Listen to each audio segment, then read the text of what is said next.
Ini Bapak Ibu, ini saya kepadekan yang ini. Menyusun pedoman komunikasi akademik, mau digital, ringkas dan membumi, gak usah yang panjang lebar, enggak, yang dibaca sebentar tapi ngerti, bahasanya gak usah tinggi-tinggi. Terus yang saya rasa penting juga, dialog lintas generasi tapi reguler. Kita temuin itu, mau apa sih? Makin ke bawah akan makin susah Pak, karena makin ke bawah itu Bapak Ibu makin beda lagi dunianya. Tapi kalau dibuat reguler, mereka kasih tahu juga kita kurang di sini loh, bantu mereka sebetulnya ya. Kemudian pelatihan lintas usia untuk semua sivitas akademika, ini kalau memang ada waktunya dan bisa dananya ya. Ini penting Bapak Ibu, institusi yang unggul itu bukan yang teknisnya hebat, tapi yang nilainya terjaga. Dan kalau kita tambahin adalah kalau adabnya bisa diwariskan dengan baik. Next slide. Iya, kampus yang unggul bukan kampus yang bebas konflik, tapi kampus yang mampu menyelesaikan konfliknya dengan bijak dan bermartabat. Jadi Bapak Ibu, ini bukan persoalan satu generasi, walaupun contohnya generasi Z ini ya, si Z ini yang kita bawa-bawa. Tapi bukan cuma itu aja Bapak Ibu, kita bicara mengenai seluruh generasi. Nanti setelah X, Y, segala macam turun, nanti Z sendiri akan berhadapan dengan Alpha. Sekarang yang baru menikah ini kan kebanyakan Z nih Bapak Ibu.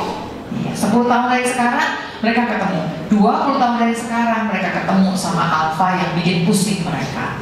Habis Alpha nanti beta, terus aja turun ke bawah.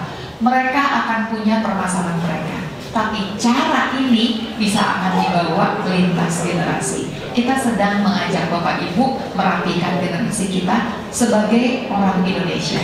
Bapak Ibu, sekali lagi, kalau Jepang punya budayanya, bisakah kan adab jadi warisan kita untuk generasi selanjutnya? Mudah-mudahan bisa Bapak Ibu ya. Terima kasih banyak. Wassalamualaikum warahmatullahi wabarakatuh. Jadi dipastikan Bapak Ibu jangan lupa untuk menghadiri rangkaian acara di Natal SMP Adiadakan Song. Terima kasih. Intinya bahwa generation gap atau berbahasa antar generasi itu pasti gitu ada kesenjangan. Tapi ada cara loh bisa menjembataninya.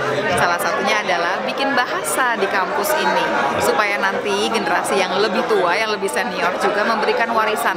Salah satu warisan yang paling penting adalah adab dan budaya buat generasi berikutnya.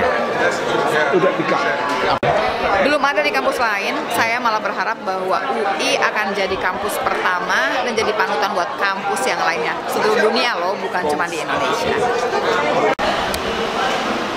Ya, saya setuju bahwa misalnya, saya setuju soal adab itu penting gitu. Zaman boleh berubah, tapi nilai-nilai itu kan yang baik itu tetap dijaga gitu. Mengekspresikan nilai-nilai itu tentu ada konteks waktu dan tempat yang tepat ya. Tapi ada sedikit kegagapan nggak apa-apa lah, kan kita nggak bisa juga memaksakan orang yang hidup 20 tahun lalu cara berpikirnya mungkin konteksnya beda dengan cara ekspresi anak-anak sekarang. Jadi asal misalnya komunikasi dijaga aja, sebenarnya hampir separuh dari persoalan udah selesai. Jadi kadang-kadang sesederhana itu. Ini masalah kemauan untuk saling memahami, kemauan untuk saling belajar, dan komunikasi yang baik. Hal-hal yang mungkin menjadi persoalan itu bisa diatasi. Itu aja. Tapi betul bahwa etika itu penting, adab itu penting. Keterampilan untuk hidup ya, life skill itu selalu abadi sih sebenarnya. Zaman boleh berubah, tata cara ekspresi boleh berubah, teknologi bisa berubah, tapi kan itu abadi. Kalau itu ajakan untuk UI bisa jadi pedoman untuk yang lain mengenai soal adab. Oh iya, ya, saya kira itu penting. Bagus gitu kalau kita bisa menunjukkan selain UI unggul, impactful dalam akademik, dalam riset, dalam inovasi, bahwa kita juga menunjukkan UI menunjung tinggi peradaban gitu, bahasanya civilized lah, menjaga misalnya semangat kebangsaan gitu loh. Karena UI mewakili Indonesia, tentu itu yang bagus. Oke.